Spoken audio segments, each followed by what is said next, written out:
আরে দুনিয়ার সাধারণ কোন সাপ না, জাহান্নামে 99টা সাপ লাফায়া লাফায়া সব জমা হয়ে যাবে।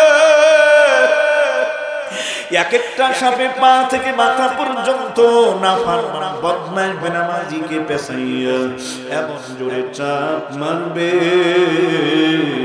চাপের সাথে নাফরমান বদমাশ বেনামাজি সুদখোর ঘুষখোরের বেপরদার 3.5 বডির হাড্ডিগুলি সব মাট মাট মাট মাট করে ভেঙে মিসমার হইয়া মাটির সঙ্গে নিশ্চিহ্ন হয়ে যাবে। নাফরমান বদমাশ বেনামাজি যখন দেখবে জাহান্নামের ওই বিষধর সাপ, এবার তো না বললেও হয় না, মনে পইরা গেল ওই চরমনের আল্লাহর কুতুব।